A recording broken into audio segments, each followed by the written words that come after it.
সম্মানীয় দর্শকবিন্দু, বাংলা শস্য বিমা যারা এবছর বাংলা শস্য বিমা জমা দিয়েছিলেন তাদের জন্য খুশির খবর। বাংলা শস্য বিমার টাকা কিন্তু আসতে শুরু হয়েছে। অনেকের কৃষকের টাকা আসতে শুরু হয়েছে।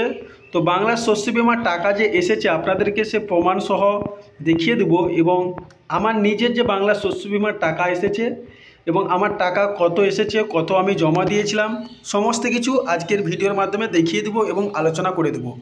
আপনারা কোন জেলা থেকে দেখছেন এবং আপনার টাকা এসেছে কি না আপনি এখনও অ্যাকাউন্ট চেক করে যদি না দেখেন দেখে নিন, যদি না আসে আপনি কমেন্টে জানান।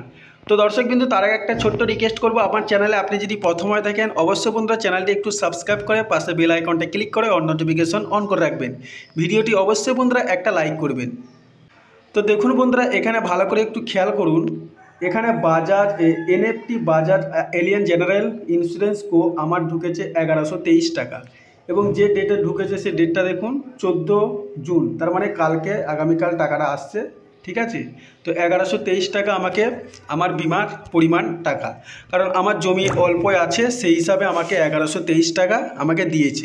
তো আমি মোটামুটি 180 টাকার মতো জমা দিয়েছিলাম বা আমার টাকা কেটেছিলাম বিমার জন্য। যে আলুর ক্ষতিপূরণের জন্য যে টাকা দিতে হয় প্রত্যেককে, কিছু না কিছু অল্প হলেও কিছু টাকা দিতে হয়, বাকিটা সরকার গ্রহণ করে।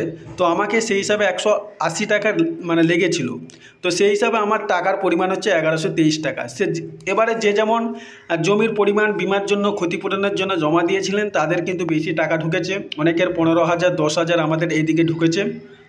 তো বন্ধুরা, আপনারা কোন জেলা থেকে ভিডিও দেখছেন অবশ্যই জানান। আমার হচ্ছে বাঁকুড়া জেলা। বাঁকুড়া জেলায় কিন্তু বাংলা শস্য বিমার টাকা আসা শুরু করেছে। তো আপনাদের যদি এখনও পর্যন্ত টাকা না এসে থাকে, যদি আপনি এখনও পর্যন্ত অ্যাকাউন্ট না চেক করে থাকেন, অবশ্যই বন্ধুরা আপনারা অ্যাকাউন্ট চেক করে দেখুন, আপনাদের কিন্তু অনেকের টাকা হয়তো চলে আসতেও পারে।